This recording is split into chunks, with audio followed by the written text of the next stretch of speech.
আমি আছি এখন গোপালগঞ্জের মধুমতি নদীর তীরে। এই যে আমার পাশে হচ্ছে এই যে নদীটা, এটার নাম হচ্ছে মধুমতি নদী। আমি আর আমার বন্ধু রিমন ইসলাম আসছিলাম এই জায়গায় বেড়াইতে আজকে। ভার্সিটির পাশেই হচ্ছে এই নদীটি। এখানকার পরিবেশটা একবারে প্রাকৃতিক একটা পরিবেশ, এখানে আসলেই আমাদের মন ভালো হয়ে যায়, যার কারণে আমরা দুই বন্ধু আসছিলাম। এরপরে আমাদের দুইজনের মধ্যে কিছু ফিলোসফিক্যাল আলাপ আলোচনা হয়েছিল, যেগুলো এই ভিডিওর মধ্যে থাকবে। মনটাও ভালো হয়ে যাবে। তো এই হচ্ছে আমার আশেপাশের পরিবেশ। প্রকৃতি বলতে আসলে কি বুঝো? প্রকৃতিটাকে মানে কিভাবে দেখো তুমি আসলে? আচ্ছা, প্রকৃতিকে আমি যেভাবে ডিফাইন করব, বর্তমান সময় 20th সেঞ্চুরি, ইন্ডাস্ট্রিয়ালাইজেশনের যুগ, আধুনিক যুগ। আসলে আমরা যখন শহর কেন্দ্রিক হয়ে থাকি, সবাই ব্যস্ত, এই ব্যস্ততার মাঝে সবাই সবার কর্মস্থলে ব্যস্ত। এই আধুনিক হওয়ার কারণে আমরা কী করতেছি, প্রকৃতি থেকে বিচ্ছিন্ন হয়ে যাচ্ছি। আমরা যত ডে বাই ডে এই ওয়ার্ল্ড রেভলিউশন হচ্ছে, উন্নত হচ্ছে, ততই আমরা কি দেখতে পাচ্ছি, মানুষের মধ্যে নানান ক্রিটিক্যাল থিঙ্কিং, মানুষ নানান বেড়াজালে আবদ্ধ। যে মডার্ন ক্রাইসিসগুলো, কি ক্রাইসিস এখানে আসতে পারে মানুষের মধ্যে কি দেখতে পাচ্ছি আমরা? আগে কিন্তু আমরা যদি একটু লক্ষ্য করে দেখতাম, আগে আমি যদি এক্সাম্পল দিই গ্রামের দিকে, যে আগে কোনো কিছু হলে, এক বাড়িতে কোনো কিছু হলে অন্য বাড়ি মনে করো খুব দ্রুত চলে যায় মানুষ নির্দ্বিধায়, যে যা কী হলো সমস্যা দেখি, বা ইকোনমিকভাবে যদি কোনো সাপোর্টের দরকার হয়, এক বাড়ি গেলে আরেক বাড়িতে টাকা পাওয়া যায়। কিন্তু এখন কি হচ্ছে, মানুষ আসলে যত দিন উন্নত হচ্ছে, তত মানুষের মধ্যেও বিষয়গুলো খুব জটিলতার দিকে যাচ্ছে।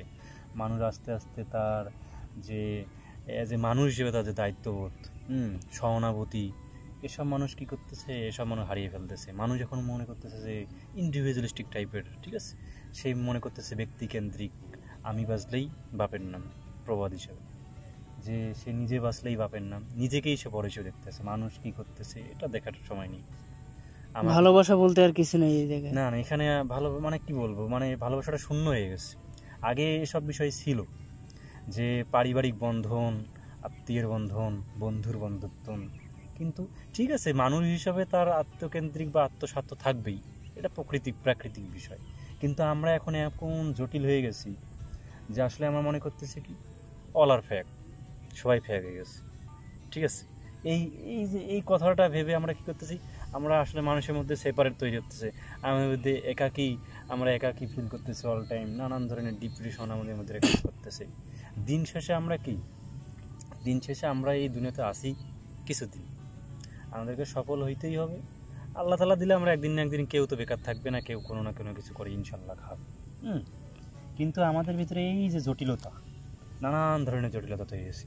কিন্তু আমি আর একটা জিনিস মনে করি, যে মানুষের ভিতরে এই যে ডিপ্রেশন, জটিলতা তৈরি হওয়ার পিছনে আরেকটা কারণ আমাদের শিক্ষা ব্যবস্থা। আমি যেটা মনে করি, শিক্ষার মিনিং কি এটাই, যে তোমাকে একটা চাকরি পেতে হবে, এটাই শিক্ষার মিনিং? না, কখনো শিক্ষার মিনিং এটা না। শিক্ষা মানে তুমি অ্যাজ এ গ্র্যাজুয়েশন কমপ্লিট একটা স্টুডেন্ট, তুমি মাস্টার্স স্টুডেন্ট একটা, তোমার ভিতরে কি আছে, শিক্ষা আছে। তুমি আদারওয়াইজ ভাই আরও অন্য অনেক জব আছে না, অনেক জব আছে, তুমি কর্ম করে খাও। কিন্তু আমাদের সমাজ, আমাদের পারিপার্শ্বিক অবস্থা আমাদের কেমন ক্রিটিক্যালি বানাই ফেলছে, যে তুমি পড়াশোনা করছো, তোমাকে একটা জব পেতেই হবে, না হলে আদারওয়াইজ তুমি কি ফেল্ড, মানে তুমি শেষ, তুমি ভ্যানিস্ট। এটা কেন ভাই? শিক্ষা মানেই শিক্ষার আলাদা একটা স্থান আছে, তোমাকে এটা রাখতেই হবে। শিক্ষিত এবং যারা পড়াশোনা করে তাদের মধ্যে একটা কি আছে, অবশ্যই একটা পার্থক্য আছে। কিন্তু আমরা শিক্ষাটাকে খুব ক্রিটিক্যাল বানিয়ে ফেলছি। কিন্তু বর্তমান যুগে শিক্ষা মানে একটা জব না পাইলে তোমার ওই শিক্ষার কোনো কেউ মূল্য দিবে না। ওটাই বলতেছি, যে আমরা কতই তুমি ভালো স্টুডেন্ট হও, তুমি দিনশেষে একটা চাকরি ম্যানেজ করতে পারবো না, তুমি স্টুডেন্টের কাতারেই পড়বো না। শিক্ষা এই পর্যন্তই শেষ, শিক্ষা এই পর্যন্তই সীমাবদ্ধ, যে আমরা এটাকেই শিক্ষা মনে করি। কিন্তু শিক্ষার মিনিং এটা হওয়া না। তুমি শিক্ষিত, তুমি পড়াশোনা করছো, তুমি অন্য কোনো কিছু করো, আদার্স অনেক অপশন আছে, এসব করো। আর বিশেষভাবে আমাদের যুব সমাজের মধ্যে এটা রন্ধ্রে ঢুকে পড়েছে, কি গব জব তোমাকে পেতেই হবে। তুমি যদি গব জব ম্যানেজ করতে না পারো, তুমি শেষ, আসলেই শেষ। বর্তমান সময়ে বিয়ে বলো, তোমার তোমার একটা কি বলবো, তোমার যে একটা ভ্যালু, তুমি শিক্ষা, তুমি চাকরি ছাড়া তুমি ভ্যালুলেস।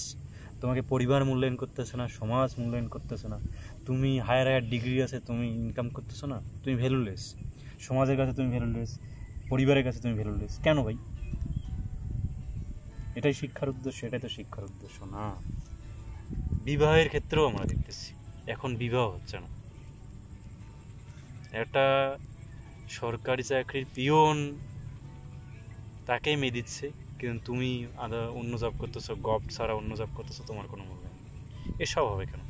এসব হলেও তো, এসব যদি আস্তে আস্তে আমাদের সমাজের মধ্যে যদি প্রকট আকারে ধারণ করে, তাহলে তো আমরা একসময় গিয়ে কি বলবো, মানে আমরা তো আসলে বিচ্ছিন্ন হয়ে গেছি সব থেকে। বিবাহ বিচ্ছিন্ন যে ব্যাপারগুলো এরকম হয়েছে, বিবাহ ছাড়াই তো থাকতে হবে আমাদের। পড়াশোনা করছি কেন, জব গব পেতেই হবে আমাকে, গব জব ছাড়া কি ভাত নেই?